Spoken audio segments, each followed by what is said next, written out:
तिरंगा विजयी सभा झाल्यानंतर आपण पाहतोय की शिवतीर्थावर आपण उद्धव ठाकरे, राज ठाकरे हे आता बाहेर गॅलरीमध्ये येऊन उपस्थितांना अभिवादन करतायत.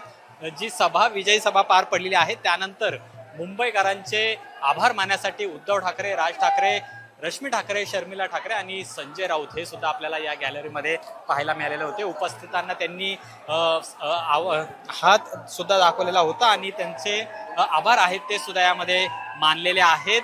आणि त्याचबरोबर हा संपूर्ण गर्दीचा जो फोटो आहे तो सुद्धा काढण्याचा मोह हा संजय राऊत आणि उद्धव ठाकरे यांना आवरलेला नाही. त्यांनी सुद्धा या ठिकाणी फोटो काढलेला आहे. आपण पाहतोय की पुन्हा एकदा शर्मिला ठाकरे आहेत त्या सुद्धा आहेत. व्यवस्थित मुंबईकरांनी घरी जावं असं एक आव्हान त्यांनी केलेलं आहे. संजय राऊत आहेत ते सुद्धा या ठिकाणी पाहायला मिळत आहेत. खरं तर ठाकरे बंधूंची ही सभा आजची मोठ्या प्रमाणात विजयी झाल्याचं पाहायला मिळत आहे, सक्सेस झाल्याचं दिसून येतं. आणि त्यानंतर ही सभा झाल्यानंतर शिवतीर्थ हे राज ठाकरेंचं जे निवासस्थान आहे या निवासस्थानाच्या गॅलरीमध्ये येऊन उद्धव ठाकरे आणि राज ठाकरे यांनी नागरिकांना एक संबोधित केलेलं आहे.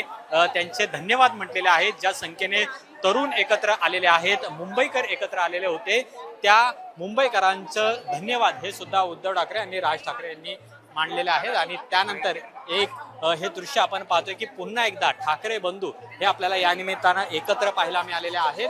आजची ही सभा तिरंगी विजयी सभा होती, ज्यामध्ये काल दिल्लीमध्ये सुरू असलेल्या विद्यार्थ्यांचं आंदोलन, त्या आंदोलनामध्ये धर्मेंद्र प्रधान यांचा राजीनामा हा सरकारने घेतला आणि त्यानंतर आज ही तिरंगा विजयी सभा आहे ती मुंबईच्या शिवाजी पार्क परिसरामध्ये आयोजित करण्यात आलेली होती, ज्याच्यामध्ये उद्धव ठाकरे आणि राज ठाकरे हे सुद्धा सहभागी झालेले होते. आणि ही सभा झाल्यानंतर आपण पाहिलं की या शिवतीर्थाच्या गॅलरीमध्ये येऊन ठाकरे बंधूंनी उपस्थितांना एक संबोधित केलेला आहे. त्यांचे धन्यवाद आहेत ते सुद्धा मानलेले आहेत. कॅमेरामन रोहित वनकटेसह अमोल धर्माधिकारी, LS मराठी, मुंबई.